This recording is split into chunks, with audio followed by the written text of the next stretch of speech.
അല്ല, ഇത്തരം പ്രസ്താവനകളൊക്കെ കാണുമ്പോൾ ആയിരക്കണക്കിന് ആൾക്കാർ ട്രോളുന്നു, പരിഹസിക്കുന്നു. അതൊരു ശരിയായ രീതിയല്ലെന്നാണ് എനിക്ക് തോന്നുന്നത്. കാരണം 80 വയസ്സ് കഴിഞ്ഞ ഈ മനുഷ്യർക്കൊക്കെ ഇങ്ങനെ സംഭവിക്കാം. ഓർമ്മപ്പിശക്, സ്ഥലജല വിഭ്രമം, പിന്നെ അതുപോലെ ഹാലൂസിനേഷൻസ്.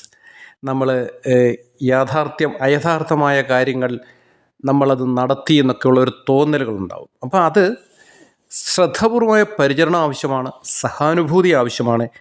ഈ മണിച്ചിത്രത്താഴ് സിനിമയിലെ പപ്പുവിൻ്റെ കൂട്ടെ അല്ല അങ്ങോട്ടാണാവോ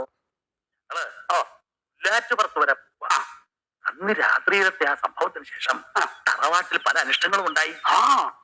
ബ്രഹ്മദത്തൻ നമ്പൂരിപ്പാടിനെ കണ്ടിട്ട് എന്തെങ്കിലും പ്രതിവിധി ഉണ്ടോ എന്ന് ചോദിക്കാൻ വേണ്ടി പോവാ. താങ്കൾ വേണം കയറിയോ. ഇതാരി നമ്മുടെ പട്ടേരത്ത് പപ്പനാഥ സാറല്ലോ. അല്ലല്ലോ, അങ്ങ് ഉണ്ണിത്താനത്തിയാണല്ലോ. ഞാൻ ആകെ അങ്ങ് അല്ല, ഇതാര് നമ്മുടെ കുഞ്ചാകുട്ടിയല്ലോ.